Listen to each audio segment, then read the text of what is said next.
안녕하세요. 저는 30대 초반 혼자 살고 있는 여성입니다. 제가 얼마 전에 정말 소름 끼치는 일을 겪게 되었습니다. 그래서 임금님 귀는 당나귀 귀라는 심정으로 이렇게 사연을 보내게 되었습니다. 제가 보낸 이야기를 듣고 다른 사람들도 저와 같은 상황을 겪지 않으시길 바라는 마음도 있고 경각심을 항상 가지고 계셨으면 좋겠습니다. 제게는 3년 정도 만난 남자친구가 있었습니다. 지금은 헤어졌으나 편의상 남자친구로 쓰겠습니다. 저희는 둘 다 공통적으로 알고 있는 지인의 생일 축하를 하는 파티에 갔다가 서로 알게 되었고, 남자친구가 먼저 제게 호감을 표현하며 다가왔어요.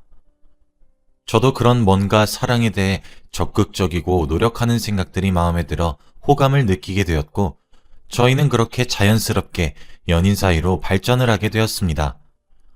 실제로 저희들은 사이가 무척이나 좋았습니다. 남들은 사소한 걸로도 많이 싸운다고 하던데 저희는 그런 것들이 전혀 없었어요. 둘 다 입맛도 비슷한 게 한식이나 구수한 것들을 좋아하고 느끼한 것을 싫어했으며 취미도 활동적인 걸로 함께 나눌 수 있었거든요. 하다못해 영화도 둘 다 액션이 나오는 역동적인 영화를 좋아했어요. 정말 천생연분이란 생각이 절로 들 정도였고 운명의 만남이라도 이룬 듯한 착각이 들었죠.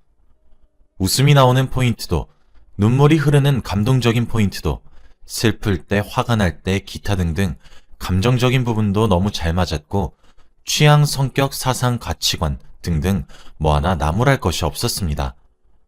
남자친구는 또 평등을 외치는 편이라서 제가 요리를 하면 설거지를 하는 식으로 뭐 하나 저 힘들게 하거나 그러는 행동들도 안 하고 정말 저만 위해주고 저만 바라봐주는 그런 남자였습니다. 사실 저는 비혼주의이자 비출산주의였습니다. 저는 결혼을 해서 누군가의 아내, 누군가의 엄마로서의 삶을 살고 싶지 않았고 오로지 한 사회를 살아가는 여성으로서 살아가고 싶은 마음이 강했거든요. 그렇다 보니 당연히 여자 몸 하나 버려가면서 아이를 낳아 기르는 것도 저는 별로 좋게 보이지 않았고 자연스럽게 출산도 하지 않아야 되겠다는 생각을 가지게 되었습니다.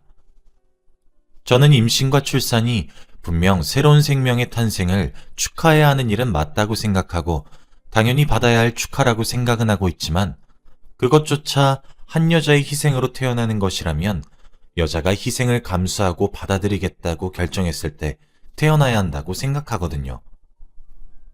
그런데 제 남자친구는 저의 이런 생각을 정말 지지해 주었습니다. 사실 이렇게 결혼도 출산도 아이도 모두 원하지 않는다고 말을 하면 보통 사람들은 대체 왜 그러냐고 물어보기도 하고 이해가 전혀 되지 않는다는 눈빛을 보내며 관계를 정리하거나 그러거든요.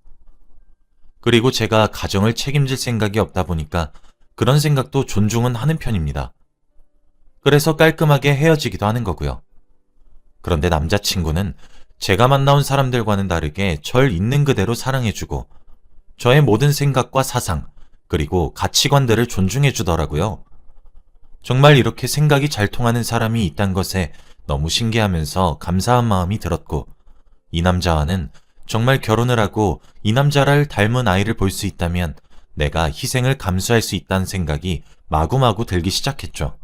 제가 이렇게 변한 생각을 남자친구에게 말해주니 남자친구는 정말 뛸 듯이 기뻐했고 너무 좋아했습니다. 감격의 눈물을 흘릴 정도로 말이에요. 큰 결심해줘서 너무너무 고맙고 자기가 살아온 순간 중 지금 이 순간이 가장 기쁘고 행복하다고 하면서 펑펑 우는데 그런 모습이 제 눈에 얼마나 사랑스럽게 보였겠습니까?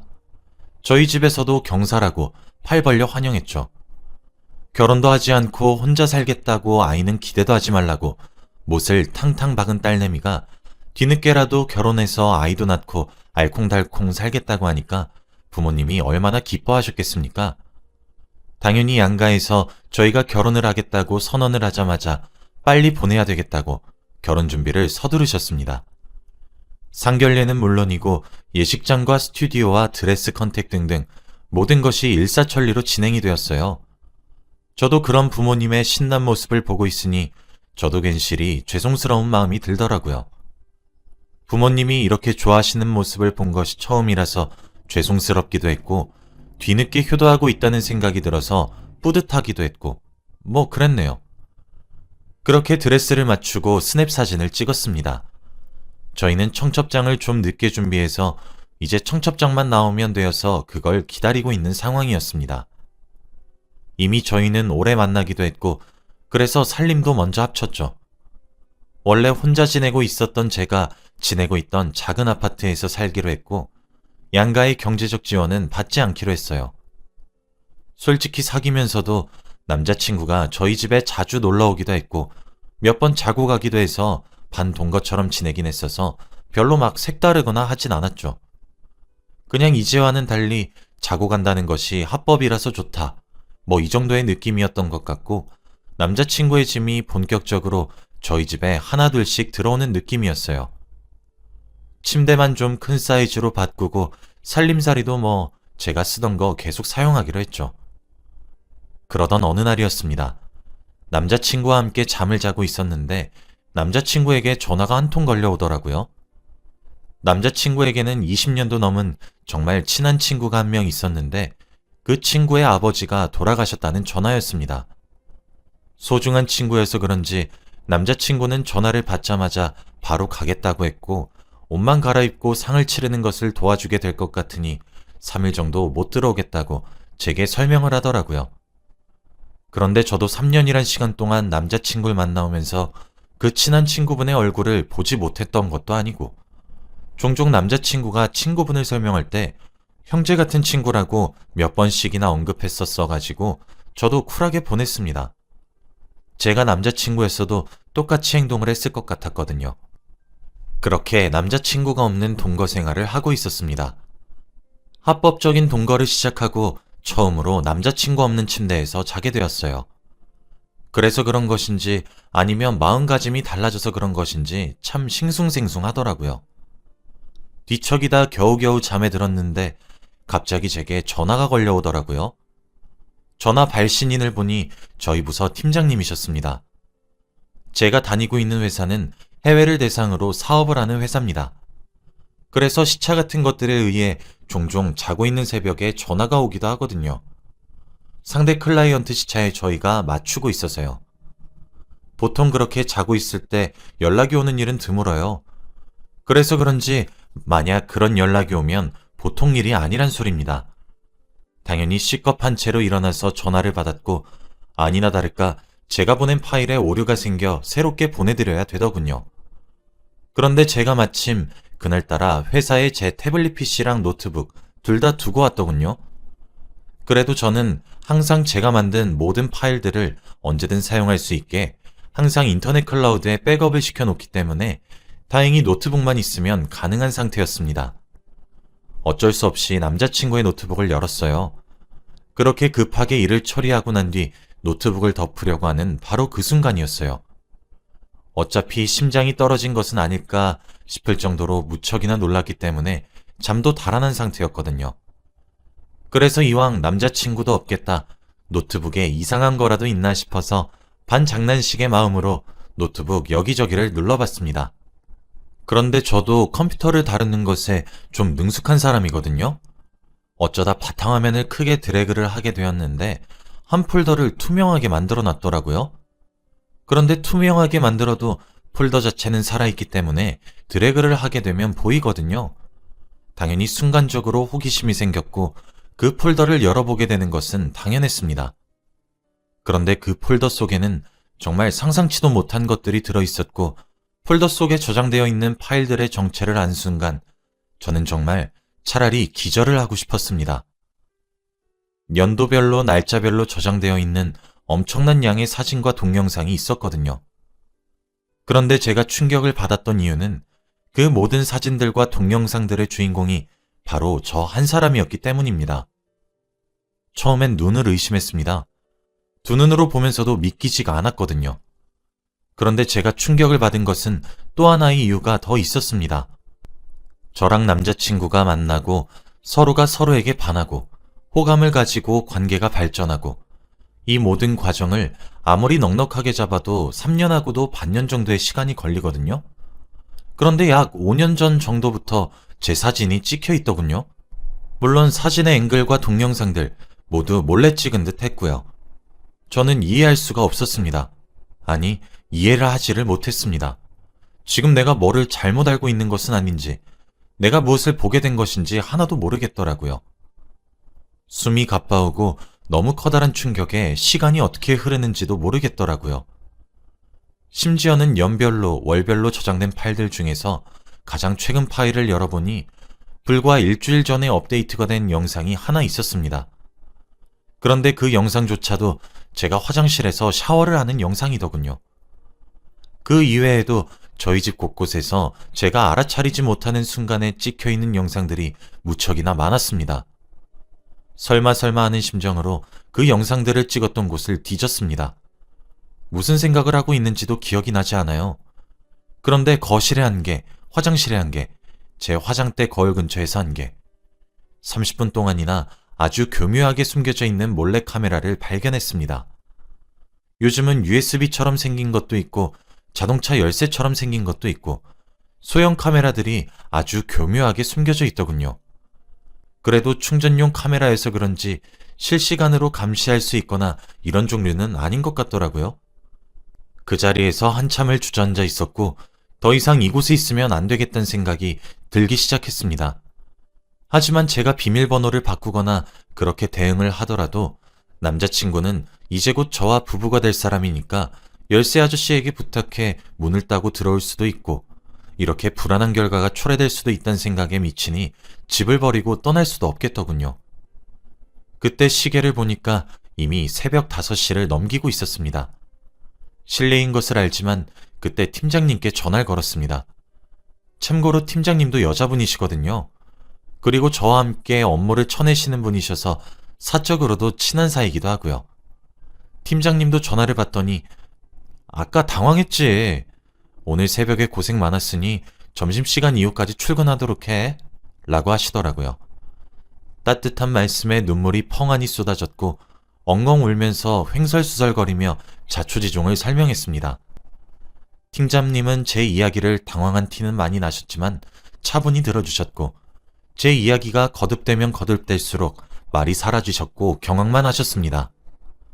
저는 지금 가족들에게 알릴 것이고 경찰에도 신고할 것인데 그렇게 해결을 하고 사건을 접수하고 그러기 위해선 3일 정도만 다급하게 휴가를 신청해야 할 것 같은데 허락해달라고 회사에 말 좀 잘해달라고 울면서 부탁을 드렸고 팀장님은 개인적인 사유로 휴가 처리를 해놓을 테니 회사 걱정하지 말고 정신도 놓지 말고 정신 똑바로 차리고 일처리를 하라고 신신당부를 하셨습니다.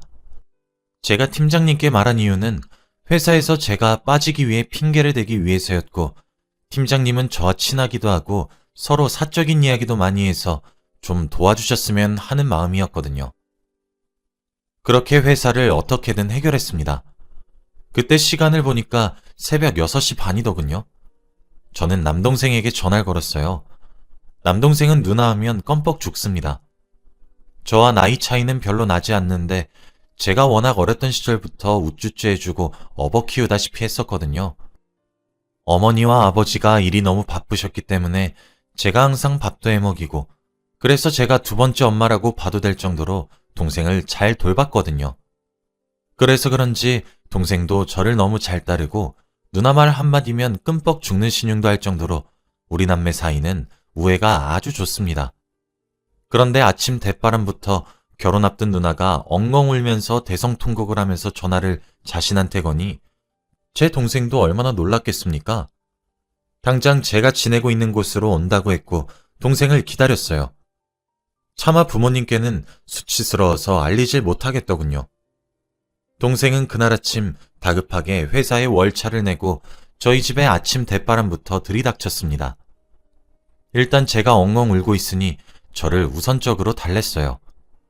그래도 든든한 동생과 함께 있으니 저도 심신이 좀 안정적으로 변하기 시작하더군요.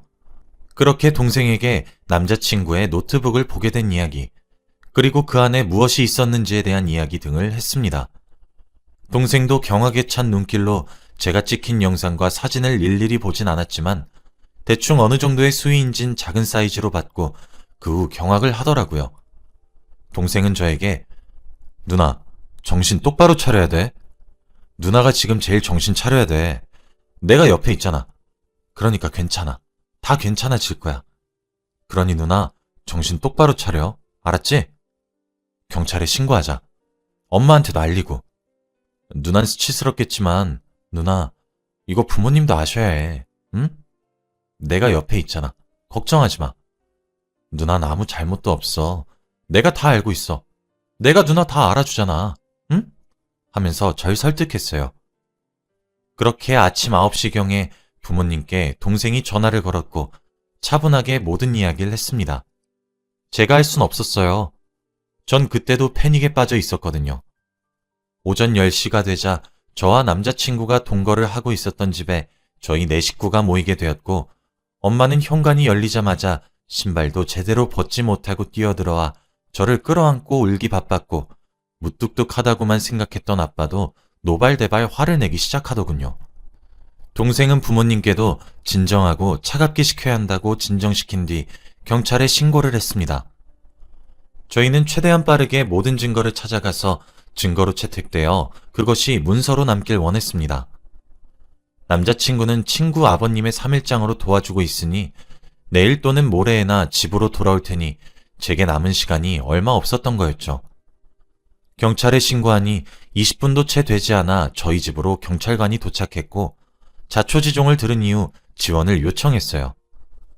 그렇게 지원받으신 분들이 저희 집을 수색하기 시작했죠. 어차피 아직 혼인신고를 한 것도 아니었고 집도 제 명의였으니까요.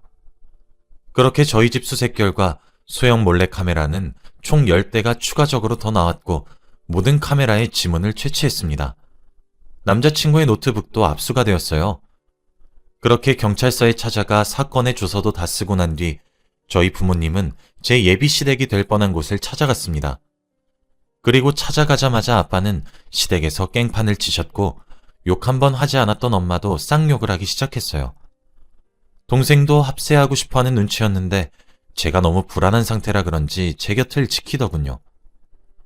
영문도 모른 채로 어리둥절하면서 당황하는 그 집 부모들은 왜 이러는 거냐며 소리를 빽 질렀고 저희 아빠는 자초지종을 거의 고함을 지르듯 이야기를 하기 시작했어요. 당연히 그 집에서도 충격을 받았고 어머님은 주저앉으셨고 아버님은 남자친구에게 전화를 걸더군요. 상황이 상황인지라 남자친구는 아버지의 설명도 채 듣지 못하고 바로 이쪽으로 오겠다고 한 뒤 찾아오더군요. 지금 생각해보니 아마 몰래카메라라는 단어 하나만 듣고 난 뒤 모든 상황을 예상했던 것 같습니다. 그러나 저는 더 이상 남자친구를 보고 싶지 않았고 자리를 뜨고 싶었고 제 의견을 존중해 저희 가족들은 저를 데리고 자리를 피했습니다. 동생은 그 집을 떠나기 전 이렇게 깽판 친 것들 다 청구하라고 말했어요. 우리도 더 이상 좌시하지 않을 거라고 스토커 집부터 몰래 촬영 영상들까지 모든 것들 이미 경찰에 신고했고 증거로 채택될 것이니까 이걸로 소송 걸 거니까 콩밥 먹을 준비나 하고 있으라고 소리를 지르더군요. 그렇게 며칠이 지났는지 모르겠습니다. 저는 너무 정신적 충격이 큰 탓에 결국 팀장님께 더 이상 회사를 다니지 못하겠다고 얘기를 드렸고 팀장님께선 저를 말리시며 장기 휴가를 대신 주셨습니다. 무급 휴가로요. 제가 경찰 측에서 더 이상 가해자와 엮이고 싶지 않다고 전달하니 남자친구와의 연락수단은 전부 끊겼지만 사건의 진행 상황은 알게 되었어요. 저희 가족이 정말 두 손 두 발 다 걷어붙이고 나셨거든요. 남자친구는 5년 전 어느 날 저를 길에서 스치다 만났고 그때 한눈에 반하게 되었고 스토킹을 시작했다고 하더군요. 그리고 생일 파티를 했던 지인도 저와 만나기 위해 계획적으로 접근을 했던 거였고 저에게 대시하고 연인 관계로 발전한 이후에도 음침하게 저의 일거수일투족을 감시하고 있었던 거였습니다. 결국 결혼은 당연히 취소되었고 모든 피해 보상을 남자친구에게 청구하는 것은 당연했고 형사와 민사 두 방법으로 소송을 걸었고 남자친구는 결국 징역을 살게 되었습니다. 저는 지금은 팀장님의 배려를 받으며 직장을 다니고 있지만 공황장애와 불면증이 생겼고 정신과를 다니며 심리치료를 병행하고 있으며 약 없이는 가까운 곳도 외출하지 못할 정도로 심각한 타격을 입게 되었습니다. 이번에 느끼게 된 것은 세상이 험한데 이것을 막으려면 저처럼 혼자 사는 여성들이 경각심을 가지고 예민하게 안전에 반응하며 정신을 바짝 차리는 것밖에 없다는 생각이 들었습니다. 저는 시간이 약이란 생각을 하면서 어떻게든 버텨내고 있고 또 살아내고 있습니다. 여러분들 중에서도 혼자 사는 분이 있으시다면 제 이야기를 듣고 조금 경각심을 가졌으면 좋겠습니다. 안전은 항상 경계해도 모자라다고 생각이 드는